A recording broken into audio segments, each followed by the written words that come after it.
आता सर्वात पहिले इथे मी घेतलेलं आहे अर्धा कप एवढं कोमट पाणी. यामध्ये थोडीशी साखर घालून ती छान वितळून घ्यायची. त्यानंतर ह्यामध्ये घालायचं ॲक्टिव्ह ड्राय इस्ट. हे घातल्याच्या नंतर आपल्याला पुन्हा एकदा थोडंसं असं मिक्स करून घ्यायचं आणि 10 ते 15 मिनिटाकरता साईडला फुलायला ठेवून द्यायचे. त्यानंतर आता इथे आपल्याला बनवायचं आहे शुगर सिरप. त्याकरता इथे मी घेतलं आहे पाव कप एवढं पाणी, त्याचबरोबर थोडीशी पिठी साखर आणि व्हॅनिला एसेन्स. ह्याचे सर्व मेजरमेंट जे आहेत ते मी सर्व डिस्क्रिप्शन बॉक्समध्ये दिलेले आहेत, तुम्ही तिकडे जाऊन चेक करू शकता. तर चला आता आपण इथे ईस्ट चेक करून घेऊया. तर हे बघा इथे ईस्ट आपलं केवढं छान असं मस्त फुललेलं आहे. तुमचं ईस्ट जर असं नसेल फुललं तर तुम्ही पुढच्या प्रोसेसला अजिबात जाऊ नका. आता इथे मी घेतलेलं आहे 2 कप एवढा मैदा. ह्यामध्ये घालते थोडंसं मीठ.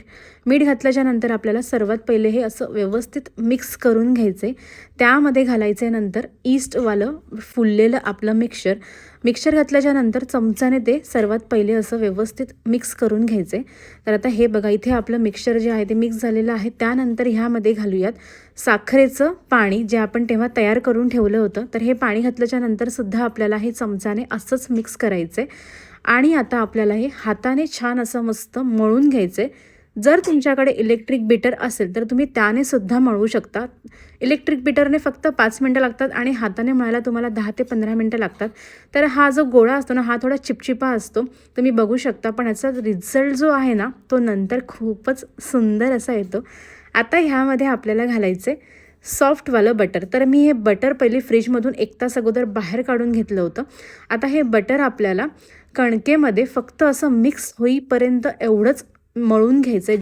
तर आता इथे आपलं बटर छान असं मस्त एकजीव झालेलं आणि हे बघा गोळा केवढा आपला सॉफ्ट दिसतोय. आता ह्यावर घालूया आपण 1 चमचा एवढं तेल. तेल जे रेग्युलर आपण यूज करतो ना भाजीला, तेच मी इथे वापरलेलं आहे. तेल आपल्याला फक्त गोळ्यामध्ये जाईपर्यंत एवढंच इथे मिक्स करत राहायचे. गोळा मळायचा नाही आहे, नाहीतर मग तो चिकट होतो. तर सर्व साईडने असा स्मूथ असा हा गोळा करून घ्यायचा. तर हे बघा इथे सर्व असा स्मूथ मस्त गोळा झालेला आहे. आता ह्या ना डोला आपल्याला 1 तासाकरता डबल होईपर्यंत असंच ठेवायचं. तर आता हे मी गरम जागेवरती 1 तासाकरता साईडला ठेवून देते. तर आता हे बघा 1 तास झालेला आहे आणि आपला इथे डो जो आहे तो छान मस्त डबल झालेला आहे, तुम्ही बघू शकता. आता हा हाताने आपल्याला उचलायचा आणि ह्यामधली जी पहिले हवा आहे ना, ती आपल्याला काढून घ्यायची आहे. तर हा आता आपण ह्या बाउलमधून काढून टेबल टॉपवरती, जे पण तुमचं प्लॅटफॉर्म असेल त्यावरती थोडासा मैदा टाकून हा गोळा आपल्याला थोडासाच असा मळून घ्यायचा आहे. जास्त मळायचा नाही आहे. जर तुम्ही जास्त मळला तर हा गोळा परत चिकट होईल आणि तुमच्या हाताला चिकटेल. तर आता मी याचे 2 भाग करून घेतलेले आहे. तुम्ही इथे 4 भागसुद्धा करू शकता. तर इथे मी 2 बनपाव बनवते. तर ह्या बनपावला आपल्याला व्यवस्थित असा एक शेप देऊन घ्यायचा आहे.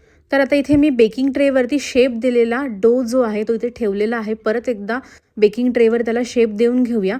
तुम्हाला आवडतो तो शेप तुम्ही इथे देऊ शकता, काहीच प्रॉब्लेम नाही आहे. पण मी थोडासा मार्केट स्टाईल करते, त्याकरता हा शेप दिला आहे. आता या डोला आपल्याला अर्ध्या तासाकरता कपड्याने झाकून परत फुलायला ठेवायचे. तोपर्यंत आता आपण ब्रशिंग तयार करून घेऊया. तर इथे मी घेतलेला आहे अंड्याचा आतमधला पिवळा भाग, त्यामध्ये थोडंसं दूध घातलेलं आहे कन्सिस्टन्सी करता. आता हे सर्व आपल्याला व्यवस्थित मिक्स करून घ्यायचं. ह्यामुळे काय होतं ना, वरतून पाववरती किंवा ब्रेडवर लावलं तर आपल्या पाव ब्रेडला खूप छान कलर येतो आणि त्याचबरोबर टेस्टसुद्धा खूप सुंदर लागते.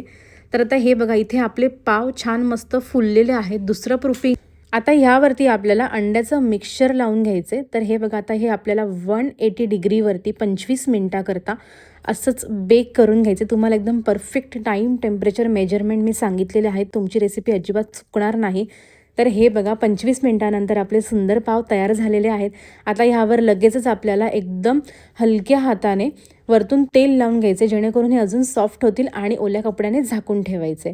तर 10 मिनटानंतर तुम्ही बघू शकता इथे पाव आपले केवढे सॉफ्ट झालेले आहेत. हे बघा वरचा टेक्स्चर केवढा सॉफ्ट दिसतोय. आता लगेचच आपल्याला बटर पेपर जो आहे तो ह्यावरून साईडला काढून घ्यायचे. संपूर्ण बटर पेपर काढा आठवणीने, नाहीतर कुठे कुठे तो चिकटून राहतो खाली. तर हे बघा आपला इथे सुंदर पाव तयार झालेला आहे. टेक्स्चर बघा केवढं सॉफ्ट आलेलं आहे, एकदम मार्केटसारखाच. आता हा आपल्याला मधून कट करून घ्यायचा आहे. तुम्हाला पाहिजे तसा तुम्ही इथे हा कट करू शकता, पण मी मार्केटवाला जो क्रीम पाव आहे तो करते, त्याकरता इथे मी मधून कट करते. आता ह्यामध्ये मी व्हिपिंग क्रीम फेटून घेतली होती आणि त्यामध्ये थोडासा व्हॅनिला एसेन्स घालून घेतलेला होता.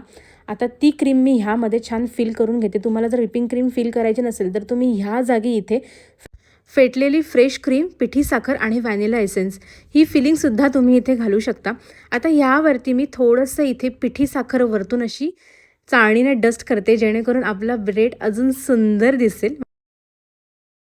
तर तुम्हाला आजची रेसिपी कशी वाटली हे मला कमेंट करून नक्की सांगा आणि माझ्या व्हिडिओला लाईक, शेअर, सबस्क्राईब करायला अजिबात विसरू नका. तर चला परत भेटूया अशा एका छान रेसिपीबरोबर. तोपर्यंत असंच छान छान खात राहा.